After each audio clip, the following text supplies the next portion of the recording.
Hello, hello, hello, and welcome to the Painted Bread Quarterly Slush Pile. Super excited to be here today. It's our first recording of 2026 and the first fresh episode that you, our slushies, will be getting.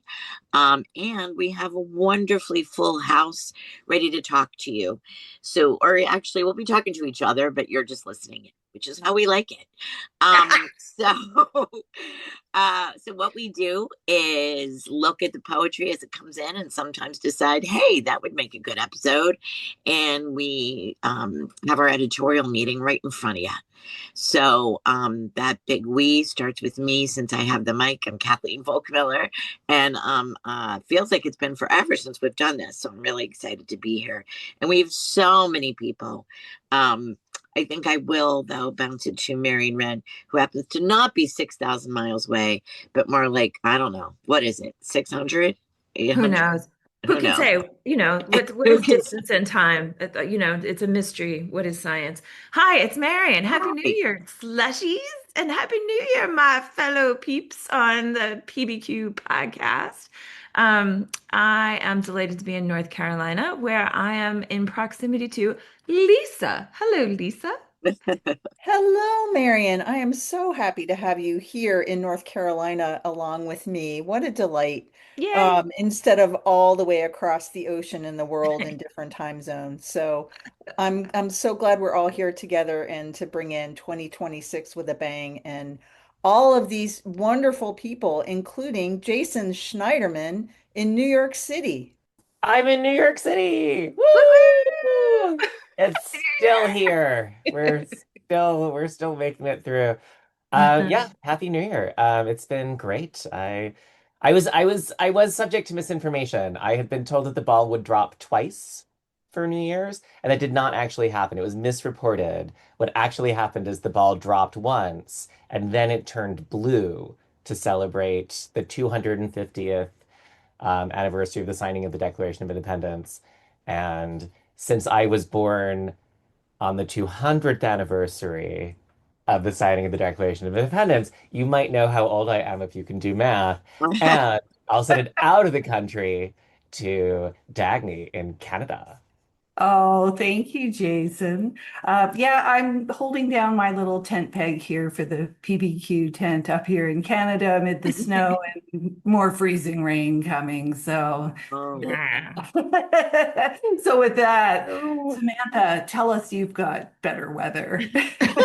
Well, it's supposed to be 60 later today, so if that is appealing to people in January, I think they're happy. It is not appealing to me.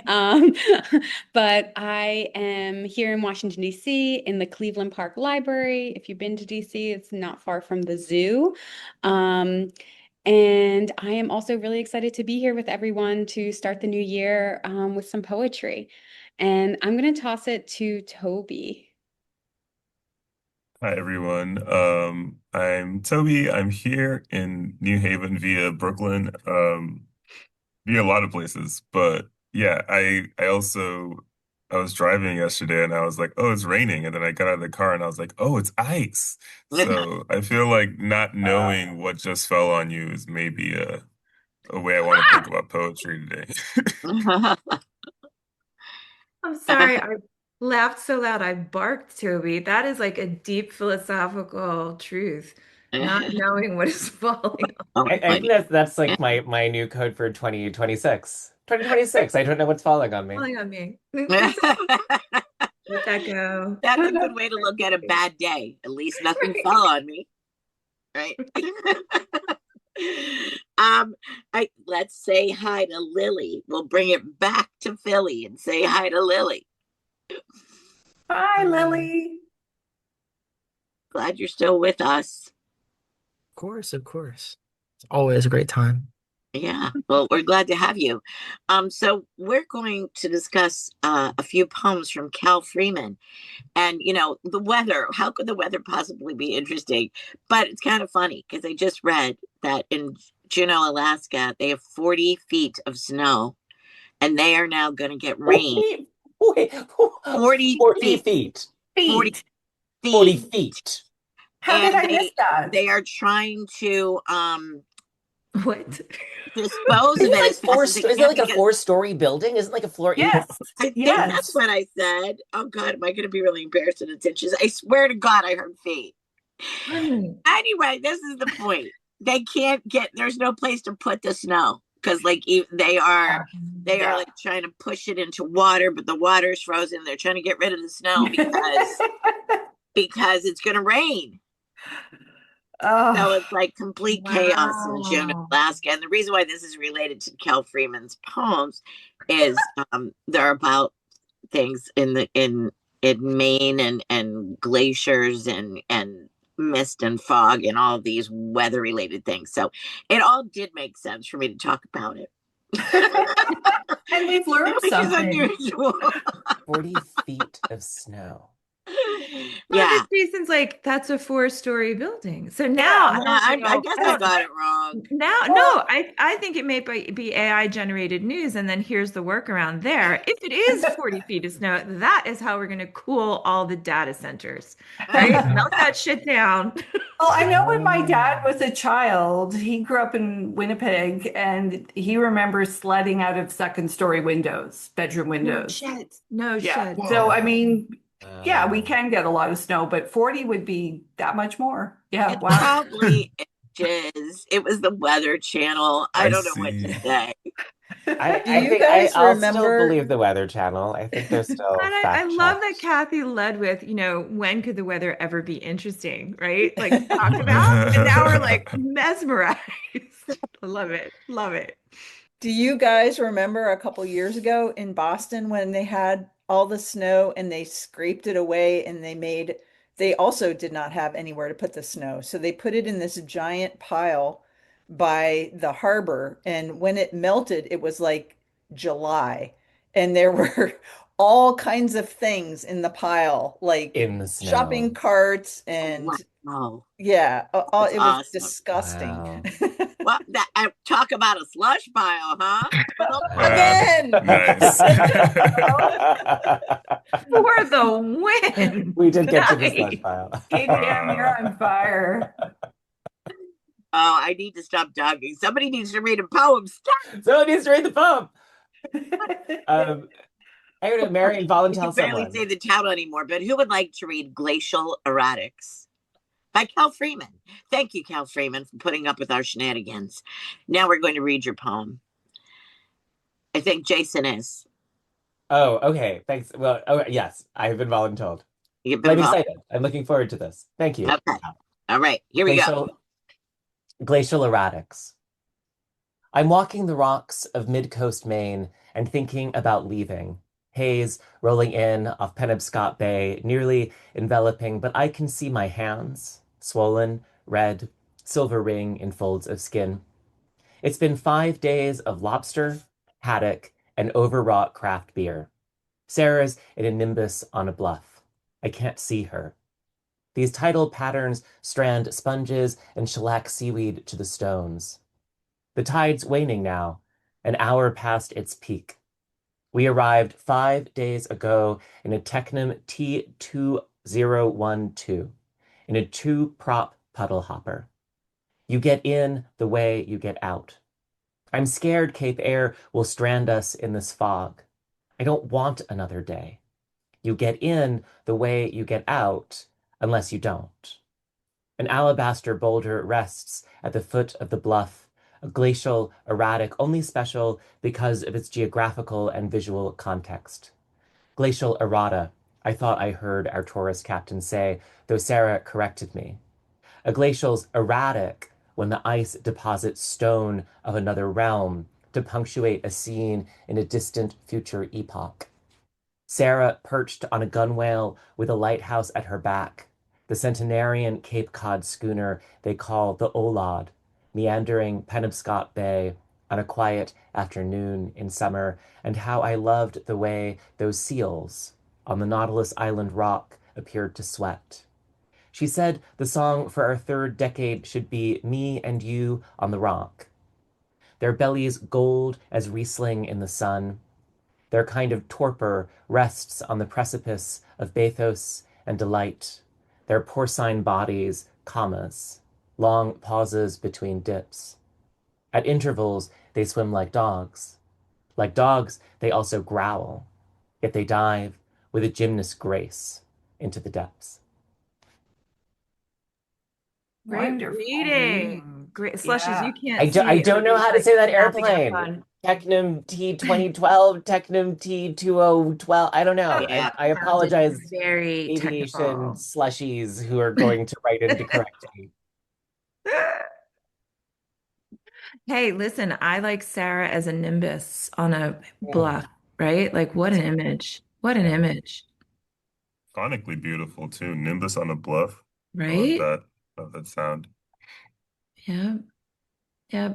And it's reminding me, I'm gonna forgive me, it's either Renoir or Monet, where there's a woman on a hillside and she's like got a parasol and a like a diaphanous scarf, and it really Renoir, not never not yeah. gonna call that a woman as a nimbus on a bluff, right? Like beautiful. And as Toby's observed, the sonics in here are wonderful. And it Mhm. starts out as it means to go on. I'm walking the rocks. There's just like a lot of internal rhymes and chimes throughout this piece. And I Yeah, like all the those open. S sounds early on when we have the tidal patterns coming in. The Sarah, Nimbus, see her pattern, strand, sponges, shellac, seaweed to the stones. It's very tidal. Yeah, Hmm. yeah. Hmm. I like the open-endedness of the second line where it's thinking about leaving. Like narratively, we don't know if that's leaving this place that they're visiting for a vacation or have lived their whole life, and then that's kind of infused with the cosmicness of the glacial time too. Nice, Sam. And you know what? That I was just thinking about the trick of that line. It's sort of like an old acting trick because he's like also look the speaker's looking at the ring on their finger, Yeah. which like is such a gesture of like, should I, worried about the marriage? I'm just going to touch my ring. And so then right so and then that flips you back up to leaving, like are you leaving Mhm. on vacation, leaving the relationship, right? Right. And then that sort of sings down to the marriage in the third decade or the relationship in the third decade in their song. Mhm. So it's really that what seems like a casual gesture at the top is really so well stitched into the poem.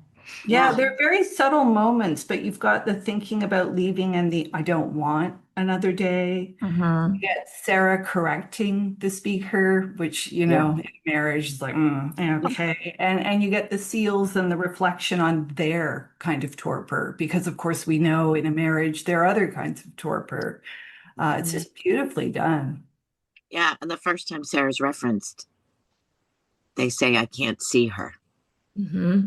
right? Yes, yes. But that was actually, how does he know she's in the nimbus if he can't see her? Like it was so weird to me that we had this beautiful, beautiful image that is like I can't see her. It's like, but you just told me what she looks like. That was the only place in the poem where I was a little like, Yeah. wait. But you know what, Jason, I would argue that it doesn't say I see her there. Sarah's in a nimbus. He just knows where she is, Mm. Okay, so the he's seeing the speaker. nimbus, Yeah. and he knows Mm. Yeah. that she's in the nimbus, but he can't She knows see she's her on that inside the bluff. cloud. It's Okay, Yeah. She knows faith, she's on Jason, that faith. bluff. It is faith, isn't it? it's what? I Faith. don't know what this word Faith. you're saying means.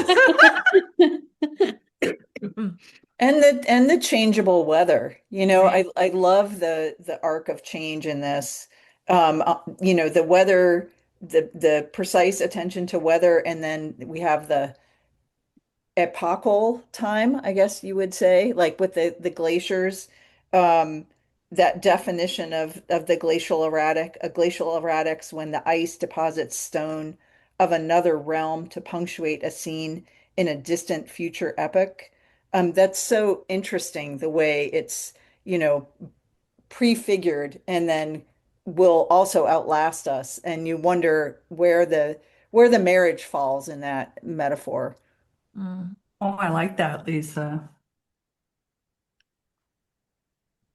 So about that Technim T2012 or T2012, this is literally the only moment in the poem where I'm thinking I would have taken that out. Does anybody else feel similarly? I mean, you tripped over it, Jason, so I mean, I like the two prop puddle hopper. I That was Yeah. love such a that. beautiful, I like, we love arrived that. 5 days ago in a two prop puddle Pedal hopper. hopper, right? It was really gorgeous. The Tectum 2012. I mean, I do tend to like specificity, but in this case, I would probably, yeah, I would accept that edit. Yeah. Like, Yeah, go they straight to the like, two prop pedal hopper. And I But it, yeah. love you get in the way you get out. Oh, I Um, know. because there's like that staccato rhythm of like two prop pedal hopper, and then like you mhm. get in the way you get out is so mellifluous and like Yeah, that, you like, Yeah. just kind of Yeah. keep yeah. skipping Unless you, like But a and then the stone. way it returns unless you don't. Yeah. as I learned recently in an essay in a book called Nothingisms, That sounds like a wonderful title to choose. there is something in the rhythm of that line that is sort of doing something more than speech and something more than iambs in that it's the Technum T 2012, right? Is and that's so hard to say out loud, right? It's easier on the eye than it is on the tongue. But then you've got the rhythm of in the two prop pedal hopper, you get in the way you get out. Almost sounds like it's talking about that line, right? Like it's sort of the technum bit slows you down into the rhythm of two prop pedal hopper, right? And the syncopation of pedal hopper is teaching me how to speak that line. But if I had the opportunity to ask my the esteemed author of Nothingism about that idea of the rhythm of language and lines, what would he say, Jason Schneiderman? Well, I would say that I mean a moment like that is really interesting because it challenges orality. That Hmm. one of the things that's happened, like we had jargon within like very specialized spaces, but now like our jargon has kind of exploded, and so things like the internet speak of like POTUS and FLOTUS and SCOTUS, right? Have become these sort of like weird spaces of orality, acronym, specificity. Uh, and so when you have something like T and then the numbers like Technum, I think maintains its orality. But then when Yeah. you're looking and you don't know if you're supposed to say like T 2012, T 21012, that the orality becomes difficult.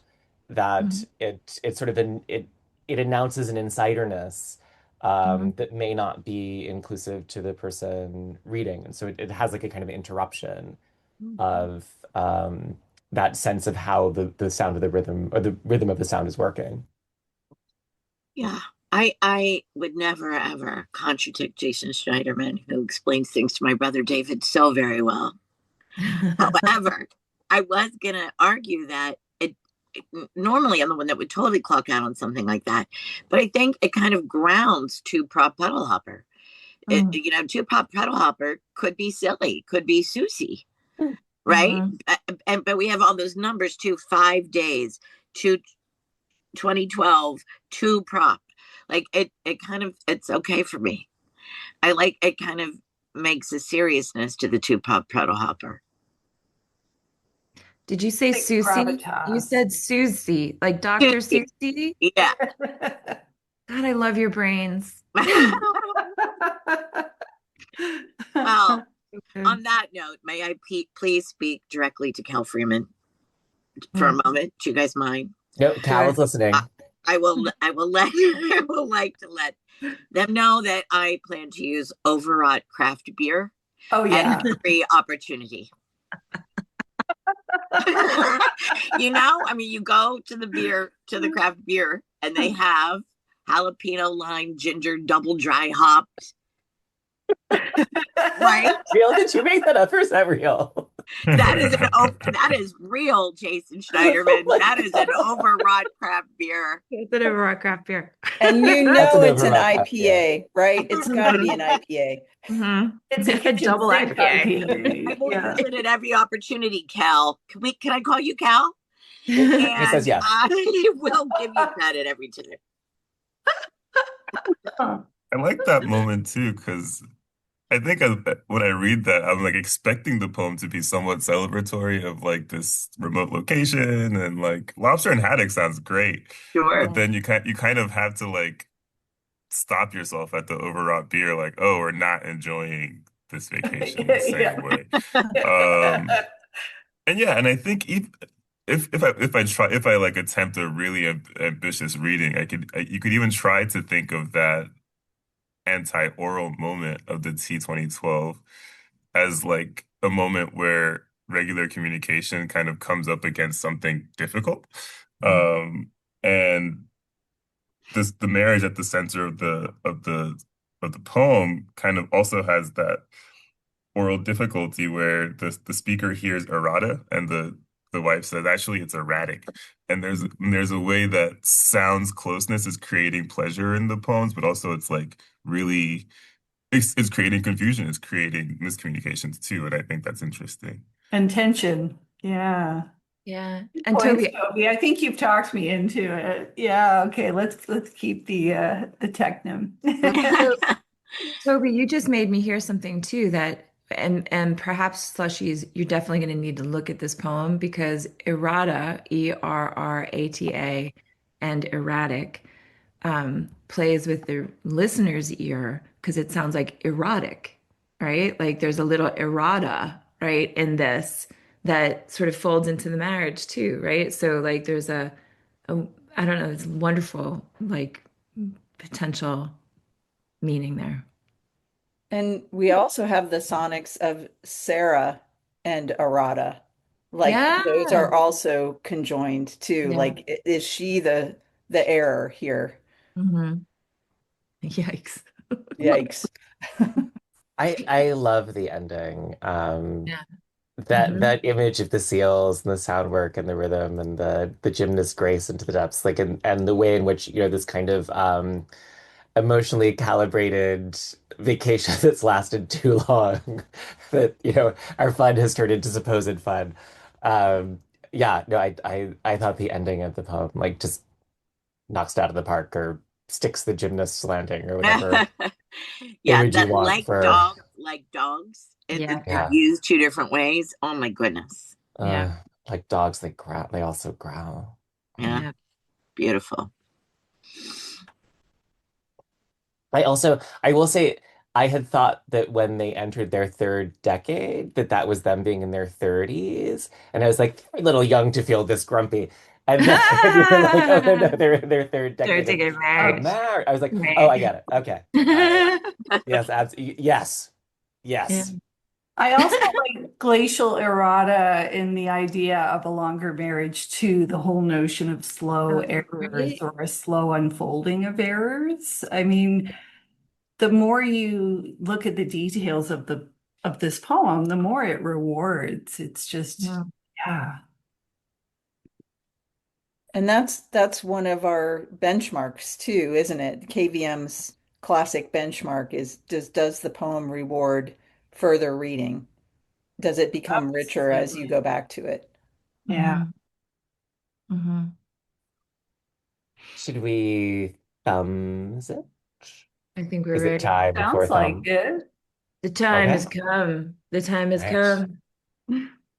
One, two, three, vote. Well, Woohoo! how about that?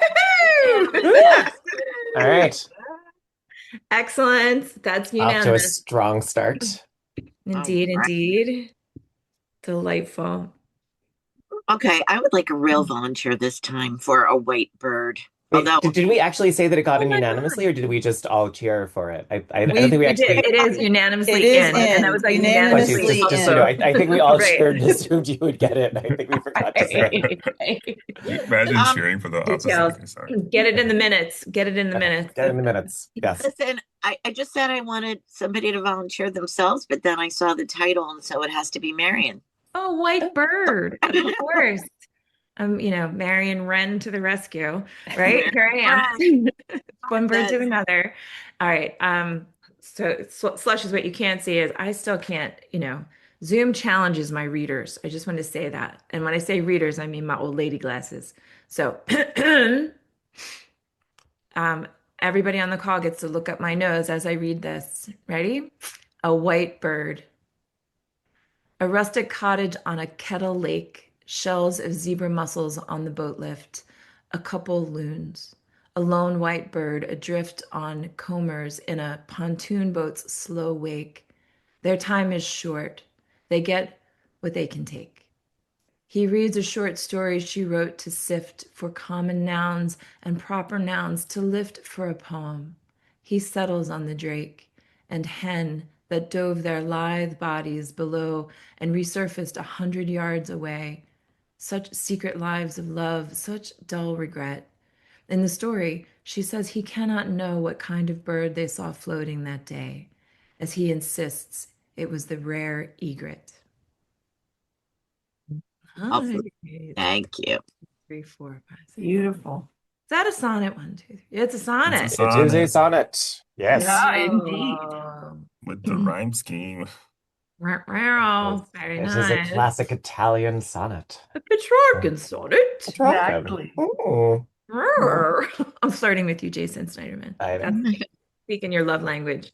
It's Sonnet. impressive because there are fewer, because it's English is a rhyme-poor language, and to write the Italian sonnet, you have to find all these rhymes, and well Mhm. done. I mean, it's so like you don't. It doesn't.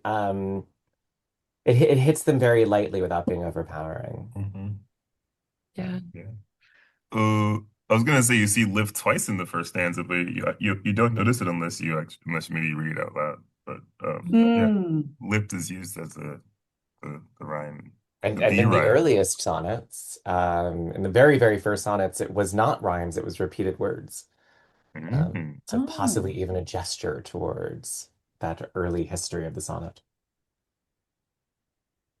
Well, it's interesting that this very formal poem feels like a bit of a palate cleanser after the first poem, because of its form, and it's done with a light touch. And I see echoes of the same relationship from the first poem too. So I'm loving kind of paying even closer attention for, sort of for those clues. And you know what, Dagny, this conversation is reminding me too of like print culture, oral culture, right? And the way the sonnet works, almost like a song. And I keep going back to that last line, which seemed to clunk for me on rare egret, right? So out loud, it seemed a little like kadunk, right? Which when you look at it on the page, that looks like it wants to say rare regret, right? Like there's a way in which rare Exactly. and egret works visually, right? But not Yeah. orally, which again, it makes me trust the poems. Like Yeah. it just makes me trust the poem even more. Yeah, well, because on rereading that whole notion of Mhm. regret being salted right into the end like that, it's so Mhm. beautiful. Yeah. The, Well, and in general, I have an allergy of to writing about writing. Yeah. But this one does such a beautiful job. And then the way in which the relationship is being enacted at a distance through reading the partner's work to take the pieces from it, then kind of enacts the sonnet in which you're engaging in this long history and pulling these other images. And so it's this kind of like love poem at a distance that's doing all of this work with like nature and writing and like the kinds of disconnected connections that I don't want to say asynchronous, my God, that's such like a hideous word, but right? Like that's what we call it now. But this sort of engagement at different times is like so beautifully structuring the poem in a way that I was like, you works beautifully against the last poem, works beautifully as part of like the sonnet tradition. Mm. So I think you just made me see something too, which is, I think we have a sort of shared reluctance, right? If allergy is too strong, some of us have a reluctance, right, to love Ars Poetica or poems about writing. I mean, Ars Poetica is even too strong, but like specifically about writing. And I think it was Elizabeth Scanlon who said that's because we haven't read really great ones, right? So I remember that from her comment. But my point is, this feels like it's an ours about reading. You know what I mean? So it's not so much it's both poesis, right? The creation of the poem, but the creation of the poem is by reading other works, right? So it's a poem about digesting and pilfering, right? So it's a really active reading that's at the heart of this poetica. right? Which is like now my brain wants to know, and Slushies, if you know, email us. Are where are the great poems about reading? Where are the great poems about reading in the service of writing? Like that Mm. gesture, right? And Because this feels like special. yeah, yeah. Oh, I like that call out. I think we should absolutely do that. And Marion too, I think what's also so lovely here is that the couple are also reading each other. Yes. Yeah. Yeah. And this is in 14 lines, Mhm. like The other line that kind of sticks out to me, like that final line, is the one in the middle of the first stanza that has an inversion of the usual saying, "Their time is short, they get what they can take," instead of they take what they can get, Yeah. and that the way that stands out, and I'll ask our line expert to weigh in on its scansion, but that one really stood out to me like a sore thumb, and I think that's appropriate for its meaning as well. The way it's rendered underlines its sense. At least I knew you were going to go there, and you articulated it much better than I would have. That line is really has so much in it, so much to unpack there. Oh Hmm. yeah, it gets you to perfect ion, right? Their time is short, they get what they can take. Yeah, you end up with a perfect iambic pentameter. Yeah. I think the only regular line in the poem, the only iambically regular line in the poem. Yeah. It's usually a four stress line. Yeah. But that one expands to a perfect iambic pentameter. Yeah. Okay, wait, explain this to Kathy's brother Dave. Scansion geniuses, Toby, Jason, right? Not, I mean, I suppose our slushies, if they're listening to this, have a high degree of understanding of how sonnets work, right? But do sonnets have to have iambic pentameter, or can they vary the iambic line? Like, Toby, can you jump in on that? Um, I'm not a sonnet expert, but Mm. I think I'm pretty sure even Shakespeare's sonnets weren't perfectly iambic because it's really hard to make a poem feel lively if every line bounces the same way. Mhm. Um, yeah, so I think what we do nowadays is people tend to lean on like a ten syllable Mhm. constraint. Some lines might be iambic, some lines might have trochees in them, some lines might just be blank verse. But what do you think, Jason? Was there a rule to make it iambic at some point?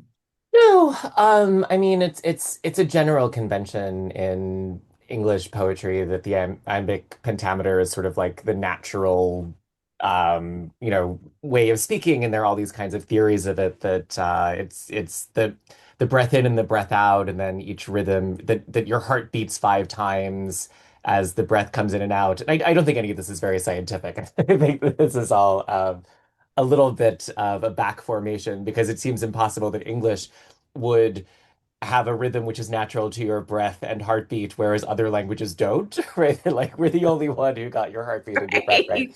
But no, I mean the iambic pentameter it comes into English sort of initially with like the French invasion, with the Norman invasion in 1066, and then sort of gets codified during the early modern period with the return of classical texts into England, like Horace's Ars Poetica. And there's never really the problem with iambic pentameter. So if you don't know what iambic pentameter, so just think about the word tiger. All of this is already in your voice. It sounds very scientific when we're explaining this to Kathy's brother. It sounds very scientific and it sounds very external, but it's actually just what you do to make sense. That when you say the word tiger, you have to emphasize the first syllable. If you emphasize the second syllable, tiger, you sound like you're doing a silly French accent, right? If you put the wrong accent in like strawberry, you sound weird, right? And so it's already in your voice. So it's just patterning the stresses that are already existing in words. And in fact, you don't want to over pattern it because you will sound like Dr. Seuss, that you kind of get to this doggerel if you have it perfectly patterned. And so even when you're looking at like Shakespeare or when you're looking at people who are very self-consciously working in iambic pentameter, Milton, for example, who doesn't use rhyme because the ancients didn't use rhyme, and so Milton's sonnets are rhymed, but his longer poems, Samson Agonistes, or someone who's very very concerned with meter, even if you're looking for sort of pure iambic pentameter, um, only about 50% of the lines will not have Mhm. some form of variation, that you need to have some kind of variation. And that's actually what kind of makes things interesting. And so if you're looking at like contemporary poetry, we tend to focus more on the stresses. So a rustic cottage on a kettle lake, right? Those four strong Mhm. stresses, a rustic cottage of a kettle lake. And where the stresses cluster, you tend to get emphasis. And where the stresses are diffuse, you tend to have kind of the lilt. And Mhm. so when you get to a line like their time is short, they get what they can take, it sort of has like a rhythmic power that stands out for not having been exactly how the entire poem was constructed. Uh, Yeah. Shells of zebra mussels on the boat lift. And you can see like the way boat and lift are put together, right? That you have that really strong emphasis on those endings. So if people start throwing around iambic pentameter, it's just a way of communicating. It's like when your doctor says thoracic and you know you have a tummy. Or you know you have like a, or when your doctor says cardiac, we all have hearts and they beat just fine. But if you want someone who's an expert on it, then they're going to say cardiac so they can talk to the other experts and kind of figure out kind of where you want to make like a little bit of an intervention if something's gone a little bit wrong or if something's going, really Mhm. beautifully right. Is Kathy, is Dave happy? Have I done a good job explaining? I think you got it. Yes, Okay. absolutely. Thank you. Hi, Dave. I'm trying, Dave. We're Um, so lucky to have such experts available Yeah. to ask our meter questions to yeah. address them. It, it, Yes. it does happen again. Wait, such secret lives of love, such dull regret. That's also Mhm. perfect iambic. Um, I always, I'm going to come in like as an administrator for a second. People sometimes use our podcast in classrooms. So, Mhm. Slushies, if you're listening, please pass that information on to your teacher friends because we get a lot of positive feedback from teachers who use it in classrooms, even into high school.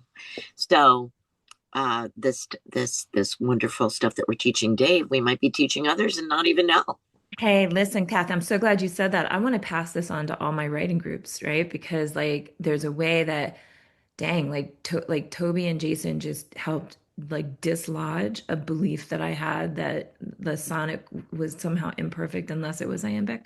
So like wow. I mean, and meaning like iambic pentameter, right? Like every time I sat down to write one, I'm like, dang, how do I get and then I would just, Toby, as you said, like every line, how did you say that? Like every line has its own beat, like it's, or I don't know, you said something really smart Roughly, about like yeah, the beats in the line, right? Like, yeah. So thank yeah, you. Yeah. sure, yeah. You know what? I think it might be time to vote. I Okay, think so.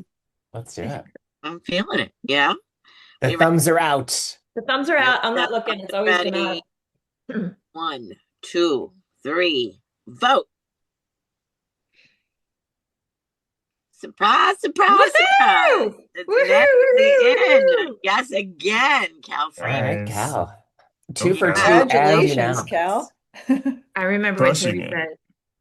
Bounces to its own beat. Is that Uh, what you said? Yes, I think yes. that's what Roughly, you yeah. said. Write Yeah. Yeah. that down, Right? Lisa. And I Write think that what down. Cal's poem, A White Bird, right?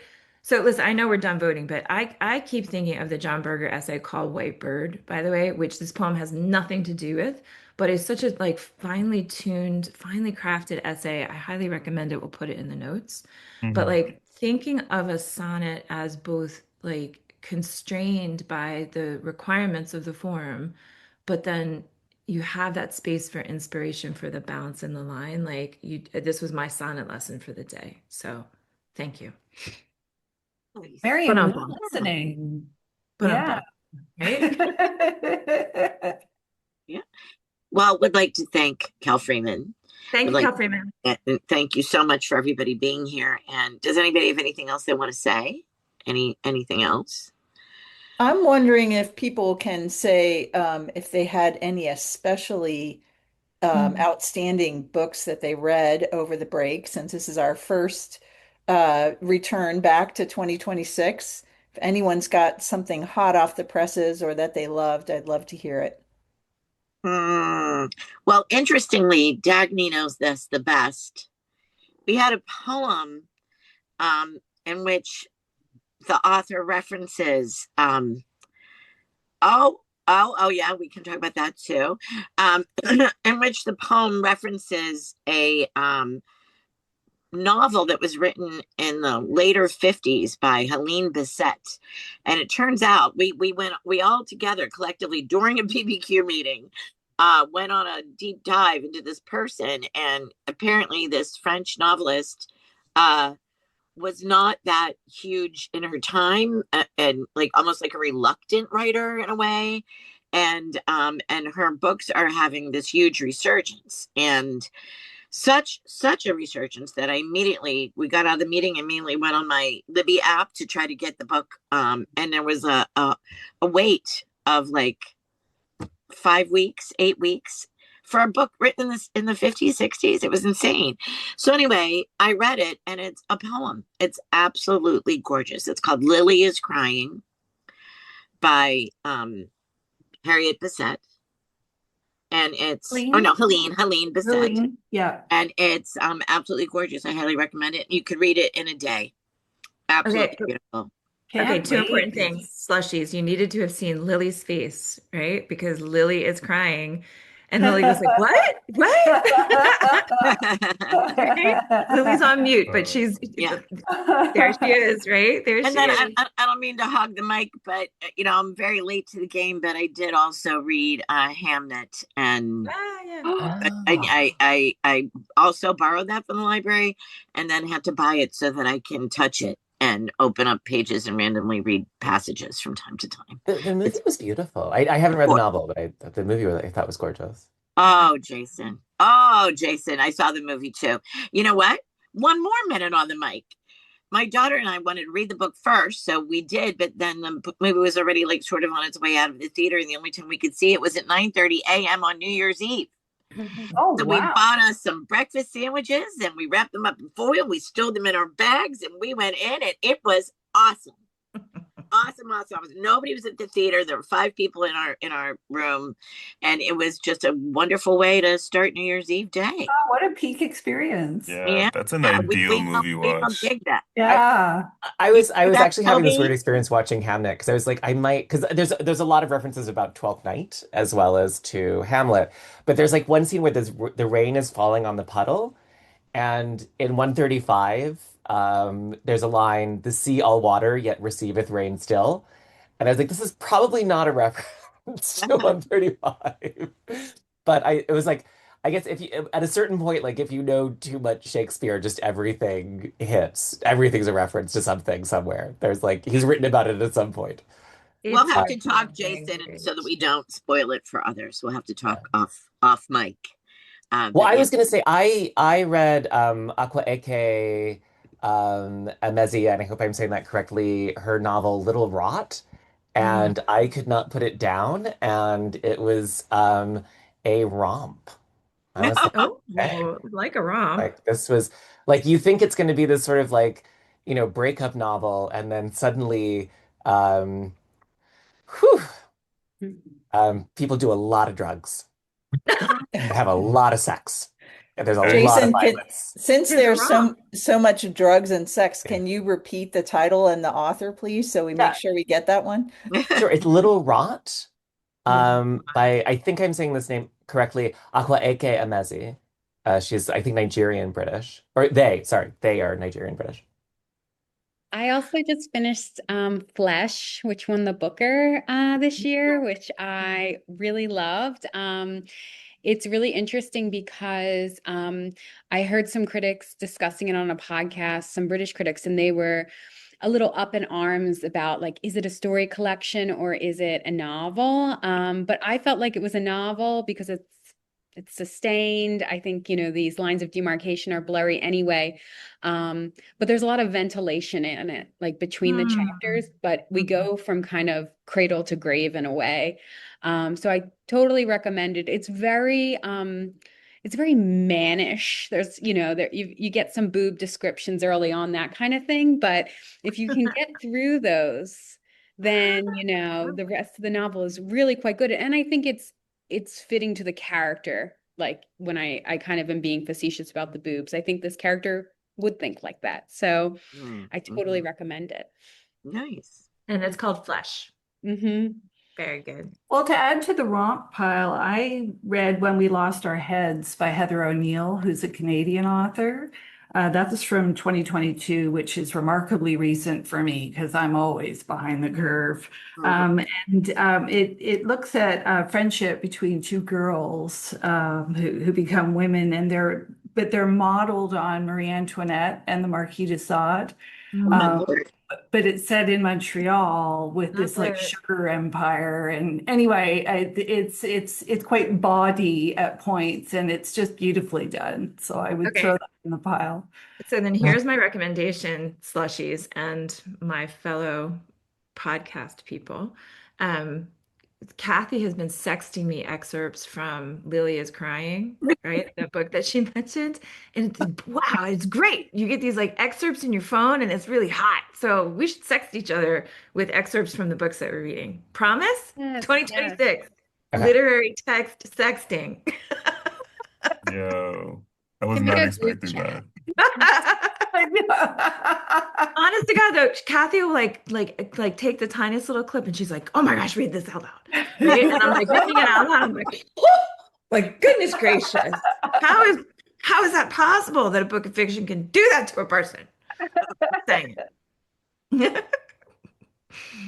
I'm Usually I have my group chats on mute or silent, but this one I would leave on. Toby, are I'm you tossing one on?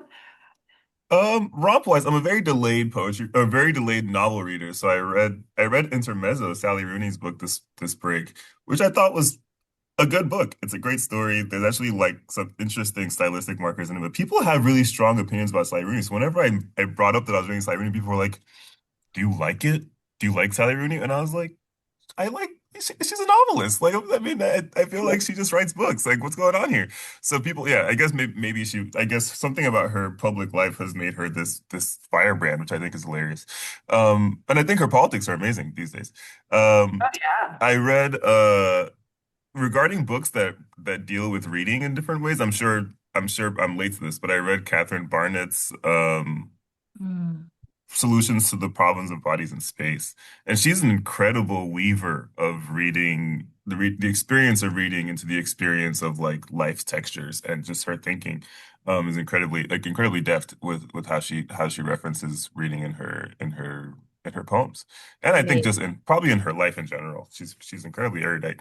And I also read a book by Yana Prickrill called Midwood, which I think came out in 2022. And the syntax in that book is incredible. That was a book that like I think every sentence I read, I immediately reread and realized that it was doing something different than I thought it was doing. And that was like over the course of 60 poems. So I thought that was incredible too. Oh wow.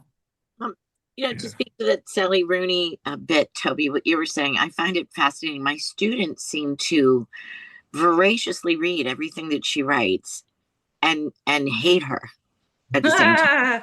Hmm. And like she doesn't use quotation marks, and like they just have a lot to say. They will get in violent arguments about the quotation marks, and yeah, they love to argue about Sally Rooney, but they She's read her. good. She's good for literature. People will read her. That's Yeah. Yeah, great. yeah.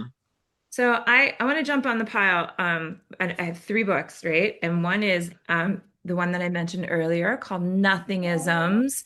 This is poetry at the end of print culture by Jason Schneiderman, a collection of essays that are tour de force, right? Smart, close readings of poems in order to sort of thematize craft in a way that'll, bend your mind into wonderfully calculated, crafted bursts of inspiration. And then speaking of bursts of inspiration, teaching writing through journaling as a tool for learning and well-being by our own Kathleen Bulk-Miller. Thank you Woo! very much. Yeah. Right, which is such a wonderful guide to writing by thinking about the way journaling opens up the mind and the heart in a moment where I think everything conspires to shut it down, right? So teachers of writing, you want to look for sure for teaching writing through journaling. And Kathy, I'm just going to keep speaking for you. She's also the series editor for Bloomsbury, for the Teaching Writing With series. And I believe Jason has a book coming out on that imprint. Jason's book is available. I don't have a copy of it myself, but I have students who are like texting me passages from it. And are like, that was great. I'm like, Nice. Oh my gosh. Samantha has it That was too. good. Samantha has it. They didn't send any to me or Jason. Yeah, Oh my so we're goodness. just like, Oh my goodness. Let's take a picture of that Wait, too. Jason's actually right here Oh. because I'm just about to do my syllabus. Right, Samantha has a copy. Nice. I don't have a copy. That's so great. Oh, Jason. And then the third book I want to read is by Guillermo Rebollo Gil, the book I want to recommend, not read. Well, I encourage you to read it, right? And it's called To Learn to Describe the Animal. And oh man, this is such a like banger, right? Like poem after poem. Guillermo, like his capacity to both like witness and narrate masculinity, fatherhood, insecurity, ambition. It's just one after the other. And also, bonus points, professional wrestling makes an appearance in this text as a way of processing masculinities and power and self-identity. So I can't recommend it enough. To Learn to Describe the Animal. Did you ever reprint that essay that you wrote about professional wrestling and Auden? No, I love that haven't. essay so much. Thank you very much. Thank If you have you. access to JSTOR, find what was that called? The Catastrophist. Yeah, Slushies. I have a secret boner for professional wrestling, truth be told. Okay, in the notes. Right. Now, please, Can we call you it secret gotta give boner? us Can we call the your episode Boner. secret We're boner? calling the episode Secret Secret Boner. We're all 16-year-olds in class. Exactly. Oh my At heart. God. At heart. All right, secret intellectual boner. Maybe that's better. Yeah. Yay. Uh, Yay. Lisa, are you gonna give a recommendation as well? I will, because it also is a throwback to one of our recent episodes, when we had a poem by Eli James Caron who quoted a line from Mathea Harvey, and that sent me on a wild Mathea Harvey tear. And I have ordered two of her books now, and they're written probably 10 to 12 years ago, but they feel so current and relevant. Modern Life is the one that I'm completely obsessed with right now. So if you're into a throwback that you might have missed the first time around, check out Matea Harvey. She's amazing and wildly creative. Oh, awesome. I love when that happens. Yeah. Bye, Jason. Some people have to take off, but I'd like Yeah. to thank everybody so much. And it's funny, Lisa, that like, I always end it by saying keep reading. And now we've given everybody such a list to keep reading. So Slushies, thank you for tuning in, and do let us know what you think of what we're doing and how we're doing. And thank you again to Cal Freeman and everybody for being here, and keep reading. Woohoo! Woo! Woohoo!